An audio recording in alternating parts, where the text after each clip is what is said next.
बड़ा मजा होता जीवन भैया। आपकी साउंड बहुत दिन बाद सुन के मिलल बा। पहला कैसे खबर निकल रहे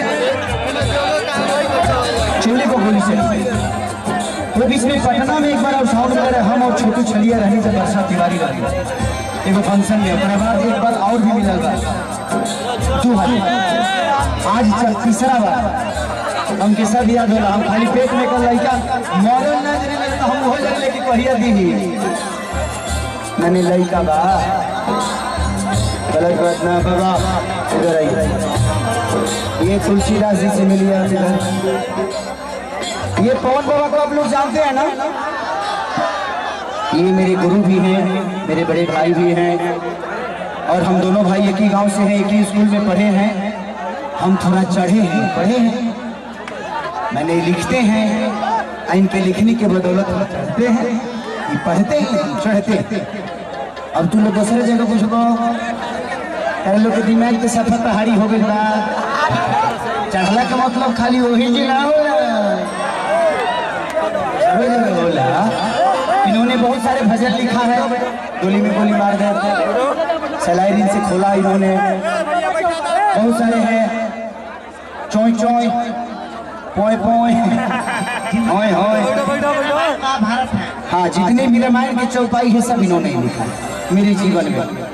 एक घड़ी बुनियाद घड़ी यादों में बुनियाद तुलसी संसाद के हरे को टपराध सब दोहा सही। चलिए बाबा आपका प्यार आशीर्वाद मिला, सबको सम्मान मिलना चाहिए। अखिलेश बाबा भी आ जाइए। ये कलजुग के तुलसीदास जी हैं, इनसे मिलिए।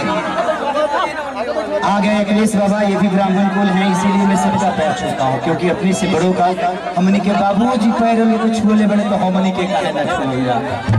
दुनिया में सबसे ज्यादा इज्जत लठिए वाला करता है, पंडित जी लोग है। तो बाबा ने बहुत सुंदर सुंदर गाना, इनसे मेरी मुलाकात एक विवादित गाना से हुआ था कि गरी तोरी चुनरी बछड़ी को हुआ जाने मारे लखनऊआ। इधर ही का लड़का गाया था मेरे बाप। और बाबा ने लिखा उसके बाद बहुत सारे गाना बाबा ने मेरे लिखा। भतीजा भतीजा तोर माइयो जिंदाबाद, तोर मौसियो जिंदाबाद। हाँ सबका आगे जाइए थे। और बाबा ने अभी मेरा छठ चार्ज लिखा है, बहुत सुंदर सुंदर, इनके कंपनी से भी ये गाया है, वो भी मैं आपको सुना दूंगा गाना।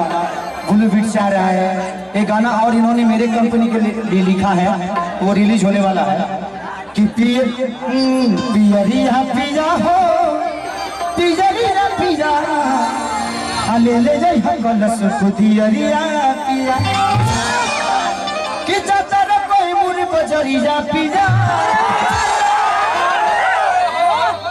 कि पीला पीला ले हसरिया पिया। तो पियरिया पिया हो पियरिया पिया ले ले जाई कलश दियरिया पिया। ये गाना में एगो चैनल है फालतू इंटरटेनमेंट, उसी से रिलीज होने वाला है आप लोग को बहुत जल्दी। थैंक यू सो मच बाबा, इतना सारा प्यार और आशीर्वाद देने के लिए। ऐसे ही विवादों में रहते रहिए और हमको भी रखते रहिए।